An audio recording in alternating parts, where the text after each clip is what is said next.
As you know, the KS Autism Insurance Bill took effect on January 1st. I was hoping that we could get something pulled together, this meeting pulled together before now. Obviously, it's after January 1st, but it couldn't happen, but I still think this is very timely.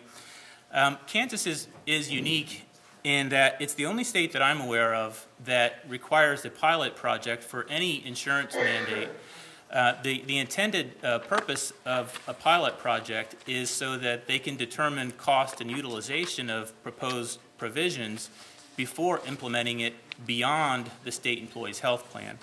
Now, during testimony for the bills, we did argue the point that we're not the first state that has passed a bill like this. In fact, we were number 18. There's now 24, I believe. But we do have data about cost and utilization from the states who have been doing it the longest. But unfortunately, those arguments didn't get us exempt from that pilot project.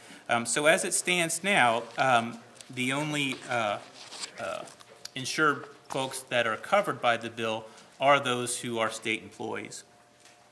The coverage does include the diagnosis and treatment of autism, including ABA.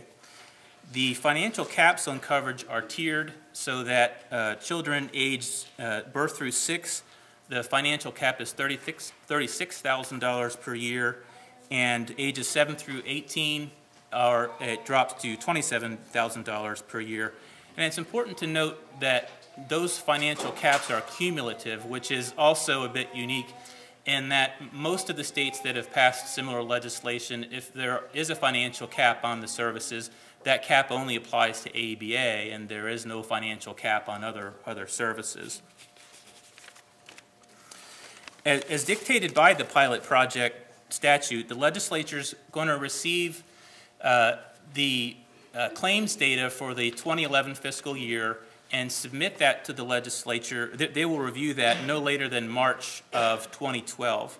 And then they will make the decision as to whether the pilot project continues for the state employees, and if the provisions are then extended beyond the state employees' health plan to all fully funded employer-sponsored policies. If the legislature does agree to expand the provisions, unfortunately, that's not set to happen until July 2013. So that's 2 years from now.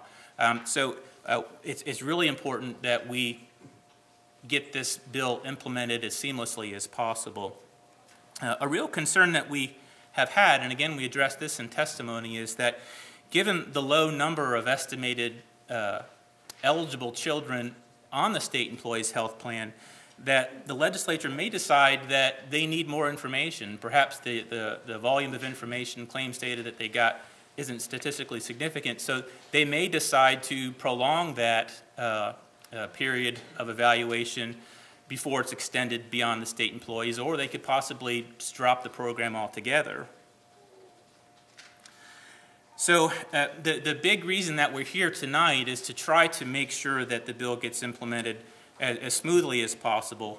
So if your child is eligible for coverage, please file your claims immediately. And if you're a service provider, please make sure that you've completed the approval process for the 4 different insurance companies that the Health Policy Authority contracts with. And Dr. Heitzman-Powell is going to address that details of that procedure with you all tonight.